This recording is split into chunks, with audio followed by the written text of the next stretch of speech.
और आज श्री सौनक जी महाराज ने श्री सूत जी महाराज को प्रणाम किया और प्रणाम करके बड़े प्यारे बड़े सुंदर 6 प्रश्न पूछे। पहला प्रश्न पूछा कि मानव का परम धर्म क्या है, जीव का परम धर्म क्या है। दूसरा प्रश्न पूछा कि मंदिर में हम पूजा करने जाते हैं उनमें श्रेष्ठ देवी देवता कौन से हैं। ऐसा होता कि नहीं होता, हम जब भी मंदिर जाते हैं तो बहुत सारे देवी देवता हमको मिलते हैं कि नहीं मिलते हैं। हाँ, सामने देखो राम जी का दरबार, बगल में श्याम जी का दरबार और बगल में देखो हनुमान दादा भी विराजमान है। हाँ, आजकल तो शिरडी वाले साईं बाबा भी महाराज हर मंदिर में मिलते हैं। हाँ, इतने सारे देवी देवताओं, वैसे भी हमारे हिंदू सनातन धर्म में देवी देवताओं की कमी थोड़ी ना है। हाँ, तो बोले मंदिर में जब हम पूजा करने जाते हैं तो उनमें श्रेष्ठ देवी देवता कौन से हैं। और जब प्रभु संकल्प मात्र से सब कुछ कर सकते हैं तो प्रभु गर्भ धारण क्यों करते हैं, प्रभु ने जन्म क्यों लिया। अगला प्रश्न पूछा भगवान के कितने अवतार हुए और इसके बाद पूछा कि भगवान ने इस धराधाम पर आकर के कौन कौन सी लीला की। और छठवां प्रश्न पूछा कि भगवान जब इस धाम को छोड़ करके अपने धाम को गए तो धर्म किसकी शरण में गया। बड़े प्यारे ये 6 प्रश्न पूछे। सूत जी महाराज ने जैसे ही सुना प्रसन्न हो गए, प्रमोदित हो गए, आनंद का अपारा वारा ना रहा। कहा ऋषि आपने ये जो प्रश्न पूछे हैं ना बड़े सुंदर प्रश्न, लेकिन इन प्रश्नों के उत्तर दूं इससे पहले मैं अपने गुरु श्री सुखदेव का ध्यान करना चाहता। बड़ी प्यारी सुखदेव जी की वंदना गाई है श्री सूत जी महाराज। सूत जी महाराज कहते हैं, अच्छा आपको पता सुखदेव जी कहाँ रहते हैं? कोई बताएगा हाथ उठा के? नहीं पता, कोई बात नहीं, हम बताते, इसलिए कहते कथा ध्यान से सुनो। हाँ, सुखदेव जी गौलोक धाम में राधा रानी की शरण में रहते। रोज सुबह से शाम होती है उनकी गोद में बैठ करके श्री कृष्ण की कथा को सुनते हैं और जैसे ही शाम होती है उड़ करके बैकुंठ में जाते हैं, श्री कृष्ण की गोद में बैठते हैं और राधा रानी की कथा को सुनते हैं।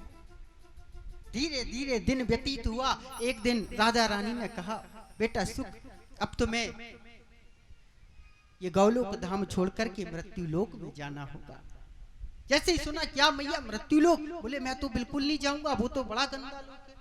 बोले बेटा यदि आप मृत्यु लोक में नहीं जाओगे कलयुग में जो कलुषित प्राणी हैं उनका कल्याण कैसे होगा। ये और ये जो अमृत कथा है यह अमृत कथा मृत्यु लोक तक कैसे पहुंचेगी। बार बार आग्रह किया राधा रानी ने और आज्ञा पाकर के श्री सुखदेव जी महाराज चले हैं। और जैसे ही महाराज कैलाश पर्वत पर आए वो एक गुफा में गए और क्या देखा, एक पक्षिणी वहां बैठी हुई है और उस पक्षिणी के गर्भ में प्रवेश कर गए। और जैसे ही पक्षिणी के गर्भ में प्रवेश किए धीरे धीरे समय व्यतीत हुआ और अंडे के रूप में श्री सुखदेव जी बाहर आए।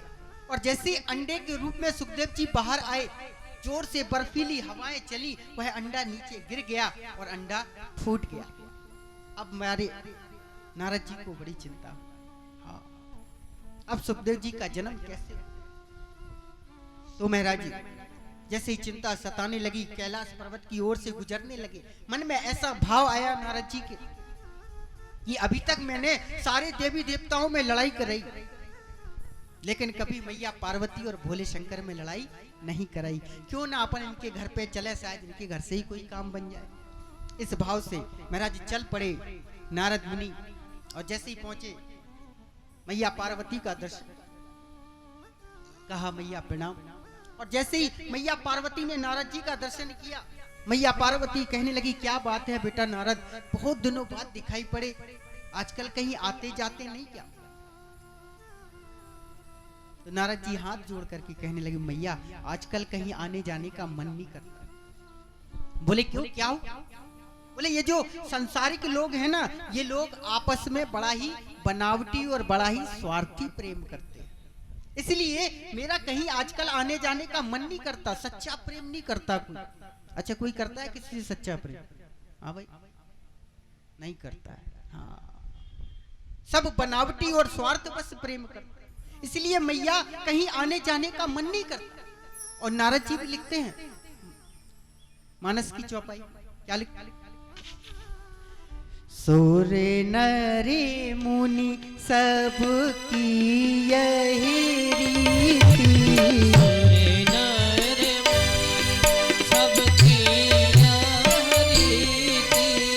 स्वार्थ लाग करहि सब प्रीति,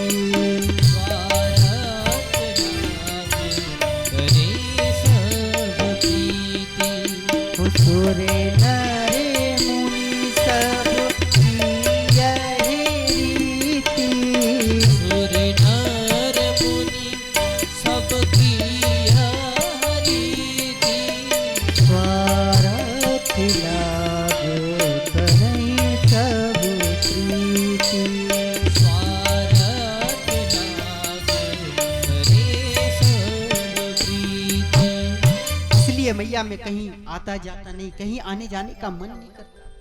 और जैसे ही मैया पार्वती ने सुना, मैया पार्वती तुरंत बोल पड़ी, बेटा एक बात कहूं, भले ही सांसारिक लोग आपस में स्वार्थ बस प्रेम करते हो, लेकिन मेरे जो भोलेनाथ जी है ना, उससे बड़ा सच्चा प्रेम। बोले अच्छा मैया? बोले हाँ।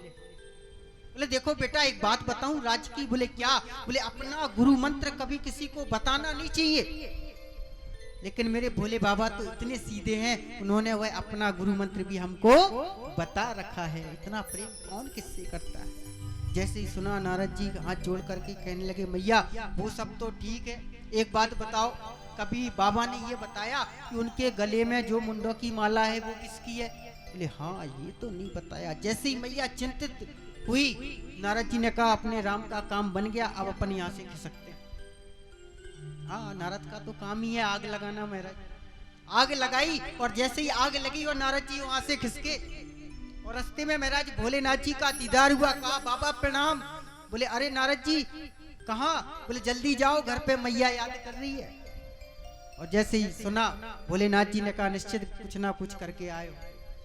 और भोलेनाथ जी जैसे ही पहुंचे तो देखा मैया तो कोप भवन में बैठी। आकर के पूछा देवी क्या बात है? बोले आप ना हमसे बात मत करो। बोले क्यों, क्या हुआ? बोले आप ना एक नंबर के कपटी हो। बोले कपटी? बोले हाँ। अरे मैं तो बिल्कुल कपट रखते ही नहीं अपने मन में, और आप मुझसे कपटी कहते हो। बोले हाँ आप ना एक नंबर के कपटी।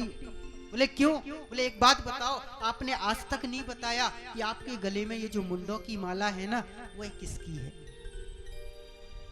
जैसे ही सुना, भोलेनाथ जी को हंसी आ गई। भोलेनाथ जी कहने लगे देवी आप भी ना बिल्कुल मेरी तरह बड़ी भोली हो। बोले आपको पता नहीं ये मुंड किसके हैं? बोले किसके हैं? बोले ये मुंड और किसी के नहीं है, आपके ही तो हैं। बोले मेरे हैं? बोले हाँ। बोले जब जब आप इस धाम को छोड़ करके जाती हो ना, तो आपका शीश काट करके इस माला में पिरो लेता हूँ, ताकि हर जन्म की आपको याद बनी रहे। इतना प्रेम कौन किससे कर सकता है। हाँ और आज के बाबा लोग हो तो अच्छा हुआ महाराज पीछा छूटा। प्रेम से बोलिए जय श्री राधे। हाँ नहीं कुछ कुछ बाबा लोग अच्छे होते हैं। हाँ वैसे ही संख्या कम है, कल से और कम हो जाए। प्रेम से बोलिए राधे राधे। तो बोले देवी आप मुझसे कपटी करती हो, मुझे कपटी कहती हो, इतना प्रेम कौन किससे कर सकता है। तो जैसे ही सुना मैया पार्वती ने, मैया पार्वती कहने लगी बाबा अब आप कपटी नहीं महाकपटी हो गए। बोले क्यों? बोले एक बात बताओ, आपने ऐसी कौन सी जीवन घुट्टी पी रखी है कि आप कभी मरते नहीं और मुझे हर बार मरना पड़ता है। जैसे ही सुना, भोलेनाथ जी मुस्कुरा गए और हाथ जोड़ करके कहा देवी मैंने अमृत कथा का पान किया है। मैया पार्वती हाथ जोड़ करके कहने लगी प्रभु आपके चरणों में मेरा वंदन निवेदन है, कृपा करके उस अमृत कथा का पान आप हमें भी कराइए। तो महाराज मैया पार्वती को लेकर के चल पड़े महाराज कैलाश पर्वत की ओर। एक गुफा में पहुंचे, जोर से डमरू निनाद किया। जैसे ही डमरू निनाद किया, जितने भी पक्षी थे सारे के सारे उड़ करके चले गए। और महाराज मैया पार्वती को सामने बिठाया और कथा कहना प्रारंभ किया। जैसे ही कथा कहना प्रारंभ किया, भोले बाबा कहने लगे देखो देवी अपने राम जब कथा सुनाते हैं ना, दोनों आंखों को बंद कर लेते हैं और कथा में निद्रा देवी बड़ा व्यवधान डालती है। तो आप बीच बीच में हुंकारी देते रहना, तो हम समझेंगे कि आप कथा को श्रवण कर रही हो। बोले ठीक है। और कथा प्रारंभ हुई और मैया पार्वती ने हुंकारी देना प्रारंभ। और जैसे ही कथा प्रारंभ हुई, पहले दिन की कथा हुई, तो महाराज वह जो अंडा पक्षिणी के गर्भ से गिरा था, जो टूट गया था, वह अंडा आपस में जुड़ गया। और जैसे ही दूसरे दिन की कथा हुई, उस अंडे के अंदर जीव का प्रादुर्भाव हो गया।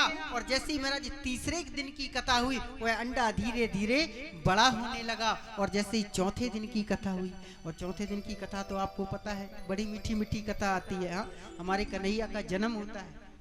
हाँ, तो महाराज वह अंडा टूट गया और उसमें से सुखदेव जी बाहर आ गए।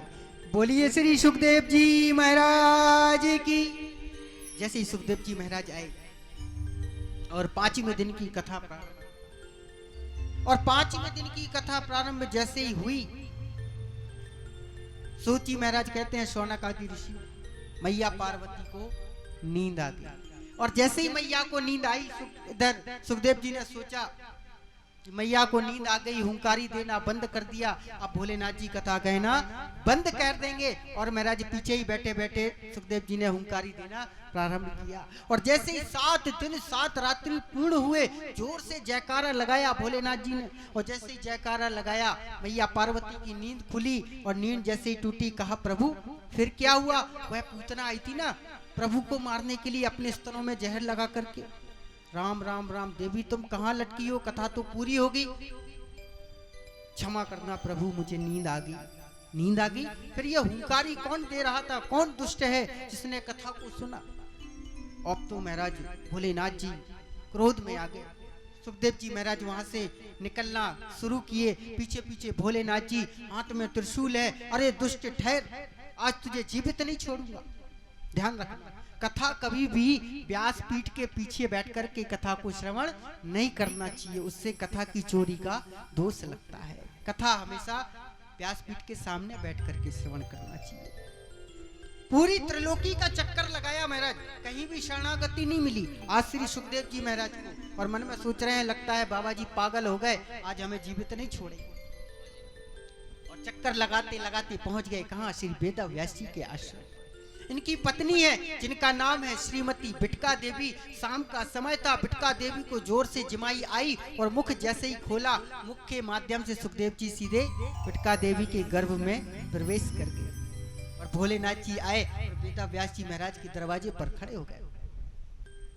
वेद व्यास जी महाराज ने जैसे भोलेनाथ जी को देखा, साष्टांग लेट करके प्रणाम किया। अहो भाग्य हमारे जो आप पधारे, कैसे आना हुआ? भोलेनाथ जी कहने लगे, वेद व्यास जी महाराज, आपके घर में मेरा चोर छिपा है, उसको बाहर निकालो, आज जीवित नहीं छोड़। जैसे ही सुना, क्या आपका चोर? बोले हाँ। वेद व्यास जी को हंसी आ गई। अरे आपके पास ऐसा क्या है जो इस चोर ने चुरा लिया? हाँ, ना तो महाराज सोने के आभूषण पहनते हो, ना ढंग के वस्त्र पहनते हो, रहते भी हो तो कहां? कैलाश पर्वत पर। ऐसा क्या है जो इस चोर ने चुरा लिया? भोलेनाथ जी ने सारा वृत्तांत बताया। और महाराज वेद व्यास जी ने कहा, हे प्रभु, आप ही कहते हैं कि इस अमृत कथा का जिसने पान कर लिया वह अजर अमर हो जाता है, वह जीव कभी मर नहीं सकता है। फिर आप इनको मारोगे कैसे?